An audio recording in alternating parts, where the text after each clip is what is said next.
Hello everyone, welcome back. Let's talk about another medium problem on Leetcode today. Minimum operations to exceed threshold value 2, Leetcode 3066.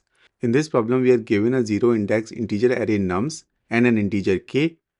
And in one operation, we will take the two smallest integers x and y in nums and remove them and add a new number which is minimum of x and y into 2 plus maximum of x and y anywhere in the array.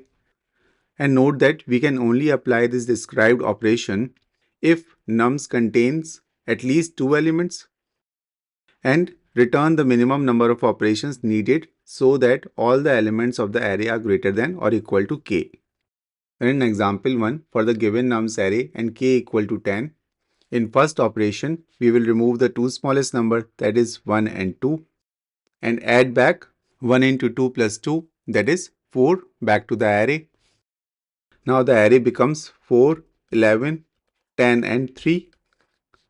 Now the array contains 4 elements and we still have elements 3 and 4 which are less than 10. So we perform the second operation where we remove two smallest elements, that is 3 and 4, and add back 3 into 2 plus 4, that is 10, back to the array, resulting in following array. And at this point, all the elements in the array are greater than or equal to 10. So we can stop, and number of these operations we performed were 2, and that's why that is the output. Now in terms of solution, we have to remove the two smallest integers and combine them into a larger value using this operation. And to solve this problem, we have to repeatedly perform this operation until all the elements in the array are greater than or equal to k. So which data structure can help us retrieve the smallest element multiple times? You might have guessed it already. The answer is Minheap, because building a Minheap takes O of n time and extracting the smallest element and adding a new element both take O of log n time, where n is the number of elements in the heap.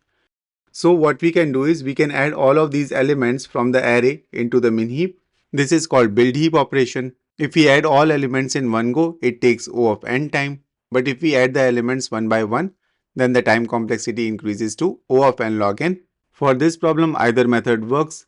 As per the constraints, the maximum size of the array is 2 into 10 to the power of 5.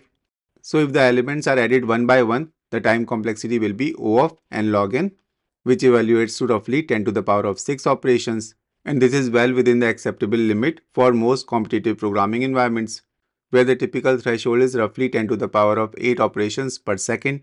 And now we can run the simulation. Initially, operation count will be equal to 0. We extract two minimum elements, x and y, from the heap. And if the smallest element, that is x, is already greater than or equal to k, then we can stop the process. Why? Since x is the smallest element, this guarantees that all the elements in the heap are also greater than or equal to k, and we can safely return the current operation count.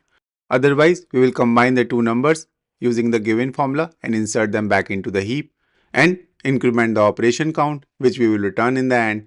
Now, since the constraint allows the elements in the array to reach values up to 10 to the power of 9, it is prudent to use long to handle the combination operation and avoid overflow.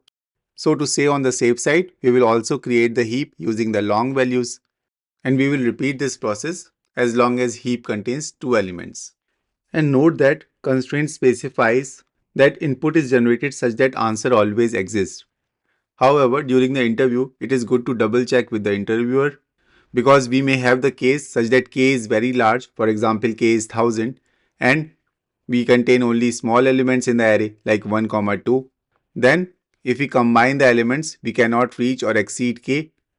So it is good idea to clarify with the interviewer what should be returned. We can either return 0 or -1 in such cases, right? Now let's quickly dry run it. So now we have built the Minheap and we start the simulation. So we pull out two minimum elements, 1 and 2. Now x will be 1, y will be 2. So we will combine them and add back 4 to the heap. Now number of operations is equal to 1. Again we will pull out two minimum elements, which will be 3 and 4 now.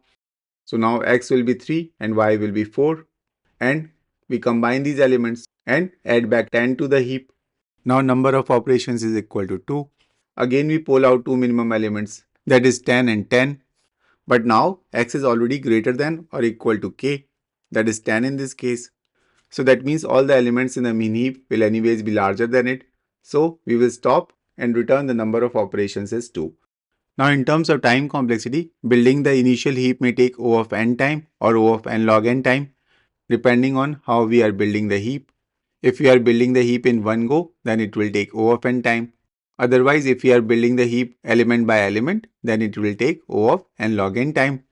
Then we run the simulation, and in the worst case, we may pull out n of the smallest elements and add back n by 2 combined elements, and pulling the smallest element from the heap or adding an element to the heap takes O of log n time, resulting in overall time complexity of O of n log n. And in terms of space complexity, it will be O of n for storing all the elements of the nums array into the heap. Now let's jump into the code part.